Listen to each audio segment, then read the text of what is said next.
I'm going to show you some lovely stuff. Let's start with some chocolates. Today is a dessert day. I'm in the mood for sweets, so we're going to do a lot of sweets. First of all, I'm going to show you how chocolate garnishing is done.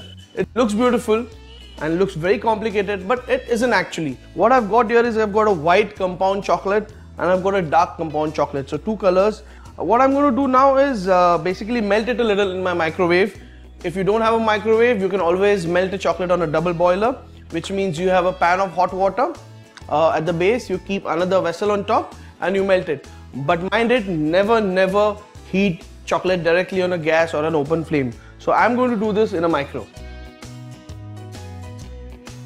So I've melted both the chocolates for around 40 seconds at medium heat. What happens is if you do it on full power, there are chances that the white chocolate might turn tough or have granules. Once it's half melted, the residual heat in the chocolate will melt the rest of it.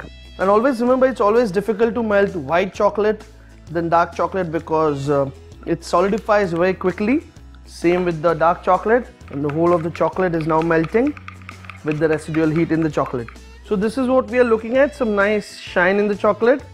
So for the garnish, what I need is some plastic sheets. They are also called as OHP sheets. I'm going to cut them into two. So that's it. Now let's take some parchment paper and I'm going to make a cone of it. I'm going to pour in some white chocolate in it now. Look at that, a steady stream of white chocolate.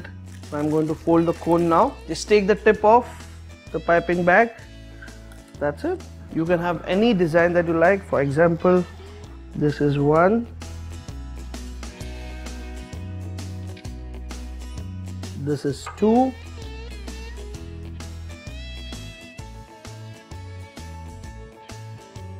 And for this one, some nice straight lines.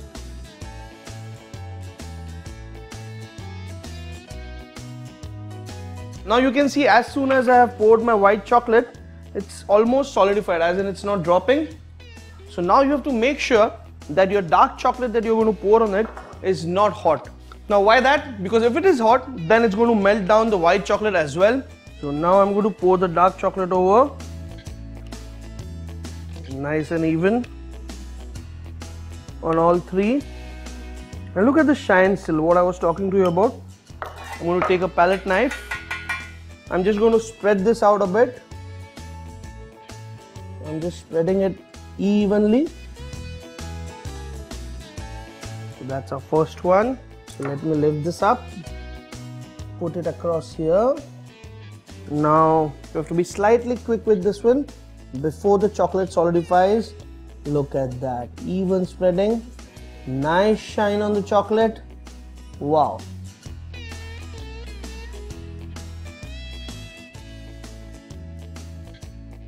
If your temperature around is slightly warm, then you can keep this into fridge for 30 seconds so that it solidifies a bit more.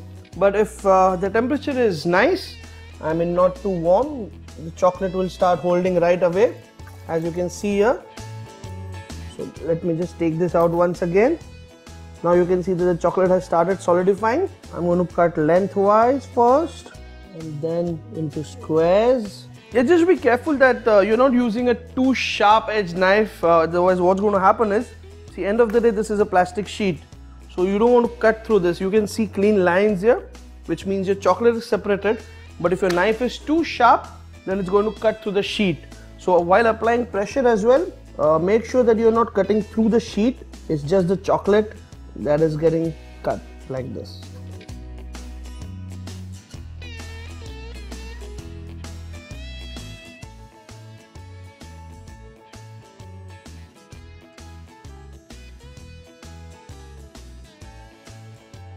Now see, this is quite and solid, which I don't want since I want to twist it. So now a little bit heat will do on it. Now what? You can't put this back into the micro because it's going to melt. I've got an oven inside, so I'm going to leave this chocolate near it for let's say around 30 seconds so it kind of melts, not totally, but just gets soft so I can twist it. So near the oven. So now for the third one, I'm just cutting roundels. You can use any cutter. So you'll get some round, nice cutters. If you want to cut it into half, you can do that. So these two are now going to get into the fridge so that they solidify and they leave the sheet, so we get nice garnish for multiple uses. Let me also get back the one that I've kept near the oven. So now you can see when I had got in, this was nice and solid. But once I've kept it near my oven, which is a hot area, it's again got slight softer. Not that soft that it is melting, but soft enough for me to work with it.